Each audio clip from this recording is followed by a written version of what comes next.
చంద్రబాబు నాయుడు గారు ఇద్దరు లీడర్లని ఒక రోల్ మోడల్గా అయితే చెప్పడం జరుగుతుంది. ఇంతకీ ఆ ఇద్దరు లీడర్లు ఎవరు అనే విషయాలు అయితే తెలుసుకుందాం. దీని గురించి అయితే మాట్లాడేందుకు ప్రస్తుతం మనతో పాటు సీనియర్ జర్నలిస్ట్ సిఎస్ రావు గారు ఉన్నారు. నమస్తే అండి. సార్, చంద్రబాబు నాయుడు గారు ఇద్దరు లీడర్లని ఒక రోల్ మోడల్గా తీసుకోవాలి, వీళ్ళిద్దరే రోల్ మోడల్ అని చెప్పేసి చెప్తూ ఉన్నారు. ఇంతకీ వాళ్ళు ఎవరు, ఎందుకు వాళ్ళ గురించి అంతగా చెప్తూ ఉన్నారు? సో పార్టీ విస్తృత సమావేశంలో ఒక ఇద్దరు గురించి ప్రత్యేకంగా ఆయన ప్రస్తావించారు. ఎందుకు ప్రస్తావించారంటే, ఎవరైతే వెనకబడ్డారో, ప్రజలకు దూరం అయ్యారో, క్యాడర్కి దూరం అయ్యారో, ఎవరైతే ప్రజలకు అందుబాటులో లేకుండా ఈ సర్వేలో వెనకబడ్డారో వాళ్ళకి ఇదిగో పలాని XYZ ఉన్నారు, వీళ్ళని మీరు ఆదర్శంగా తీసుకొని పనిచేయండి, వాళ్ళు ఎలా చేశారో అనేది మీరు నేర్చుకోండి, వాళ్ళ దగ్గర అబ్జర్వ్ చేయండి, వాళ్ళ నియోజకవర్గాల్లో ఆ విధంగా మీరు చేయండి అని చెప్పారు. సహజంగా ఏంటంటే చంద్రబాబు నాయుడు గారు ఎవరిని అంత ఈజీగా ప్రశంసించరు. పర్లేదనో, ఓకే అమ్మా బాగా చేస్తున్నాను ఇలా అంటారు అంతే తప్ప, ఒక మీటింగ్లో అంటే వాళ్ళ పార్టీ మీటింగ్లో బహిరంగ వేదికల మీద కానీ పార్టీలో కానీ ఆయన ఎప్పుడు అంతగా ఎవరిని ప్రశంసించరు. రోల్ మోడల్గా తీసుకోండి వాళ్ళని, వాళ్ళు చేసేటువంటి పనులు ఎలా ఉన్నాయో అవి తీసుకొని అలా చేయండి అని చెప్పినటువంటి దాఖలాలు చాలా తక్కువ. కానీ ఆదివారం జరిగినటువంటి పార్టీ విస్తృత స్థాయి సమావేశంలో ఇద్దరు పేర్లు అయితే ప్రత్యేకంగా ప్రముఖంగా ప్రస్తావిస్తూ వాళ్ళ యాక్టివిటీస్ గురించి కూడా చెప్పి వాళ్ళు సాధించినటువంటి విజయాల గురించి కూడా చెప్పారు. ఎవరు ఆ ఇద్దరు అంటే కింజరపు రామ్మోహన్ నాయుడు. ఎవరు కింజరపు రామ్మోహన్ నాయుడు అంటే కింజరపు ఎర్రమనాయుడు కుమారుడు. వీళ్ళు తెలుగుదేశం పార్టీలో 83 నుంచి ఉన్నారు. తెలుగుదేశం పార్టీ పెట్టినప్పటి నుంచి ఆ ఫ్యామిలీ తెలుగుదేశం పార్టీతో ఉంది. ఎర్రమనాయుడు కేంద్ర మంత్రి కూడా అయ్యారు, బీసీ సామాజిక వర్గం పరంగా, ఉత్తరాంధ్ర. సో అక్కడి నుంచి వాళ్ళు రాజకీయంగా ఎదిగారు. అంతకుముందు రాజకీయాలతో ఆ ఫ్యామిలీకి ఏమి పరిచయాలు లేవు. కానీ తెలుగుదేశం పార్టీ ద్వారానే రాజకీయాల్లోకి ఆ ఫ్యామిలీ ఎంటర్ అయ్యి తెలుగుదేశం పార్టీ భావజాలం, తెలుగుదేశం పార్టీ యొక్క విధానాలు, తెలుగుదేశం పార్టీ ఆలోచన తీరు, వీటన్నిటిని ఆకలింపు చేసుకొని దానికి అనుగుణంగా రాజకీయాలు చేస్తూ వచ్చారు, సక్సెస్ అయ్యారు. సరే, దురదృష్టవశాత్తు ఎర్రమనాయుడు గారు చనిపోయారు. నక్సలైట్లు పేల్చినటువంటి మందు పాత్ర దాంట్లో ఆయన చనిపోయారు. చనిపోయిన తర్వాత ఆయన వారసత్వాన్ని రామ్మోహన్ నాయుడు గారు, ఆయన కుమారుడు రాజకీయ వారసత్వాన్ని కొనసాగిస్తున్నారు చంద్రబాబు నాయుడు గారి ప్రోద్బలంతో. సో చంద్రబాబు నాయుడు గారు అతనికి ధైర్యం చెప్పి అప్పట్లో ఆయన్ని రాజకీయాల్లోకి తీసుకొచ్చి రాజకీయ పాఠాలు నేర్పించి ఆయన్ని ఎంపీ చేశారు. ఎంపీ అయిన తర్వాత వరుసగా 3rd టైం ఇప్పుడు ఎంపీ, ఇప్పుడు కేంద్ర మంత్రి, విమానయాన శాఖ మంత్రిగా ఉన్నారు ఆయన. రామ్మోహన్ నాయుడు ప్రస్తుతం కేంద్ర విమానయాన శాఖ మంత్రి. ఆయన ఈ మధ్యకాలంలో మనకు అక్కడ విమాన ప్రమాదం జరిగింది అహ్మదాబాద్లో. జరిగినప్పుడు ఇమీడియట్గా వెళ్ళినటువంటి మంత్రి ఎవరంటే ఆయనే, కేంద్ర మంత్రి. ఇమీడియట్గా వెళ్ళి అక్కడ విమాన ప్రమాదం ఎలా జరిగింది ఏంటి ఇవన్నీ తెలుసుకున్నారు. ఆయన చురుకుదనాన్ని, ఆయన వేగాన్ని చూసినటువంటి ప్రధానమంత్రి నరేంద్ర మోడీ గారు కూడా రామ్మోహన్ నాయుడిని ప్రశంసించాడు. ప్లస్ పార్లమెంటులో ఆయన ఇచ్చేటువంటి స్పీచ్లు, సమస్యల మీద ఆయన నిలదీసేటువంటి తత్వం, ప్రశ్నించేటువంటి తత్వం, ఇవన్నీ కూడా నరేంద్ర మోడీ గారిని కూడా ఆకట్టుకుంది. అలా ఎలా రాజకీయంగా ఎదగలిగాడు ఆయన అంటే, దానికి చంద్రబాబు గారు చెప్పేదంటే ప్రజల పట్ల చిత్తశుద్ధి ఉంది, రాష్ట్రం పట్ల సిద్ధశుద్ధి ఉంది, అందుకే వాళ్ళు ఎదగలిగారు. ఆయన కేంద్ర మంత్రిగా ఉన్నారు, ఢిల్లీలో ఉంటారు, అయినప్పటికీ కూడా ఇక్కడ ఆయన నియోజకవర్గం ఏదైతే ఉందో ఆ నియోజకవర్గం ప్రజల యొక్క సమస్యలను తీరుస్తూ అక్కడ ఉన్నటువంటి ప్రజలకు అందుబాటులో ఉంటున్నారు.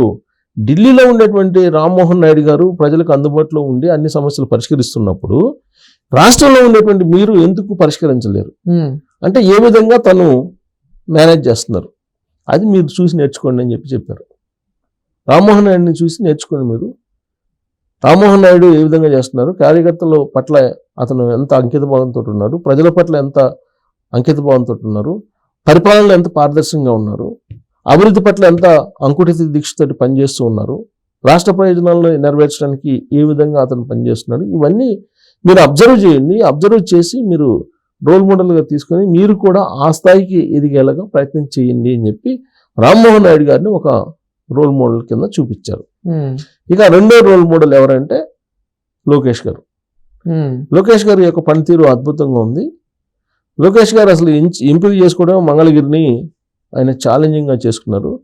యాక్చువల్గా గత ఎన్నికల్లో ఉత్తరాంధ్ర నుంచి పోటీ చేయమని చెప్పి తాను సలహా ఇస్తే కాదు మంగళగిరిలోనే నేను తేల్చుకోవాలని చెప్పేసి మంగళగిరిలోనే ఆయన రాజకీయ ప్రస్థానాన్ని స్టార్ట్ చేసి ఫస్ట్ టైం ఓడిపోయారు. కానీ ఆయన కసితోటి అక్కడ పనిచేశారు, ప్రజలతోటి మమ్మకమయ్యారు, ప్రజలతోటి ఉన్నాడు అతను. కాబట్టి ఇవాళ ప్రజలు ఆదరిస్తున్నారు. ఇప్పుడు తెలుగుదేశం పార్టీ ఎప్పుడు కూడా మంగళగిరిలో గెలవలేదు, రికార్డు సృష్టించాడు లోకేష్ మెజారిటీ విషయంలో. ప్లస్ ఆయన సామాజిక వర్గం అక్కడ పెద్దగా లేకపోయినప్పటికి కూడా అక్కడ మీకు అత్యధిక మెజారిటీతోటి గెలిచాడు లోకేష్. దానికి కారణం ఏంటంటే ప్రజలతోటి ఆయన ఉండటం, ప్రజలతోటి మింగిల్ కావటం, ప్రజల సమస్యలు ఏం కావాలో ఆ సమస్యలను తెలుసుకొని పరిష్కరించడం, ఏ సామాజిక వర్గానికి ఏది కావాలో తెలుసుకొని ఆయన పరిష్కరిస్తున్నాడు. ప్లస్ అక్కడ ఆడిట్ చేశారు, స్కిల్ ఆడిట్ చేశారు. స్కిల్ ఆడిట్ లాంటివి చేసి ఆ నియోజకవర్గంలో ఉండేటువంటి యువత ఎవరైతే ఉన్నారో ఆ యువత దేనికి సరిపోతారు, అసలు ఆ యువత ఎంత చదివారు, ఇంటర్మీడియట్ చదివిన వాళ్ళు ఎంతమంది ఉన్నారు, 10th చదివిన వాళ్ళు ఎంతమంది ఉన్నారు, డ్రాప్ అవుట్స్ ఎంతమంది ఉన్నారు, తర్వాత అక్కడ గ్రాడ్యుయేట్ పూర్తి చేసినటువంటి వాళ్ళు ఎంతమంది ఉన్నారు, తర్వాత ఇంజనీరింగ్ చదివిన ఎంతమంది ఉన్నారు, వాళ్ళ టాలెంట్ ఏంది అనేది హౌస్ని యూనిట్గా చేసుకొని ఆయన స్కిల్ ఆడిట్ చేశారు.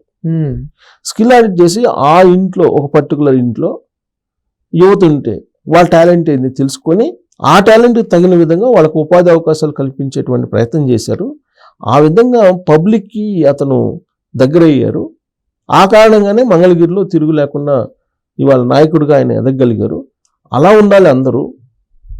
ఒక రామ్మోహన్ నాయుడు గారి లాగా, ఒక లోకేష్ గారి లాగా ఉండాలి. మళ్ళీ మళ్ళీ గెలవాలి. తాను 9 సార్లు కుప్పంలో గెలిచాను. మరి కుప్పంలో నేను గెలిచానంటే నేను ముఖ్యమంత్రిగా బిజీగా ఉంటాను, అక్కడికి వెళ్ళే అవకాశం కూడా ఉండదు ఫ్రీక్వెంట్గా. అయినప్పటికీ నేను అక్కడ కొంతమంది తన అనుచరులను పెట్టేసి ప్రజలకి అందుబాటులో ఉంటూ ప్రజా సమస్యలు తీరుస్తున్నాను. కాబట్టి 9వ సారి కూడా నన్ను గెలిపించారు వాళ్ళు. వరుసగా 9 సార్లు ఎమ్మెల్యే అయ్యాను. ఎలా కాగలం ఇన్నిసార్లు అనేది మీరు ఆలోచించండి. ఇప్పుడు మనం స్ట్రైక్ రేట్ 94 స్ట్రైక్ రేట్ తోటి గెలిచింది Telugu Desam party, 100% Janasena strike rate తోటి ఉంది. సో మనకి 94% స్ట్రైక్ రేట్ తోటి తెలుగుదేశం పార్టీని గెలిపించారు అని అంటే ఈ స్ట్రైక్ రేట్ని మరింత పెంచుకోవాలి కదా. ఇప్పుడు గెలిచినటువంటి ప్రతి వాళ్ళు మళ్ళీ గెలవాలి, మళ్ళీ గెలిచేలాగా మీరు ప్రణాళిక తయారు చేసుకోవాలి. కానీ ఆ దిశగా మీరు వెళ్తలేదు. మీరు ఖచ్చితంగా ఈ ఇద్దరిని రోల్ మోడల్గా తీసుకోండి.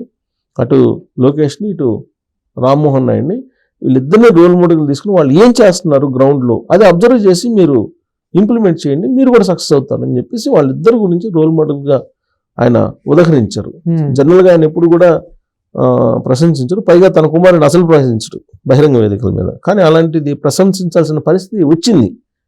అంటే వాళ్ళు చేస్తున్నటువంటి పని మిగతా వాళ్ళు చూడాలి కాబట్టి ఆ విధంగా వాళ్ళిద్దరి గురించి చెప్పి మీరు ఆ మంగళగిరి తర్వాత రామ్మోహన్ నాయుడు శ్రీకాకుళం లోక్సభ అక్కడ ఏం జరుగుతుందో మీరు ఒకసారి చూడండి, చూసి మీరు కూడా మీ గ్రాఫ్ పెంచుకోండి అని చెప్పి వాళ్ళిద్దరిని ప్రత్యేకంగా ఆ విస్తృత స్థాయి సమావేశంలో ఆయన ఫోకస్ చేసి చెప్పారు అని చెప్పి మనకు ఇన్ఫర్మేషన్. Thank you sir.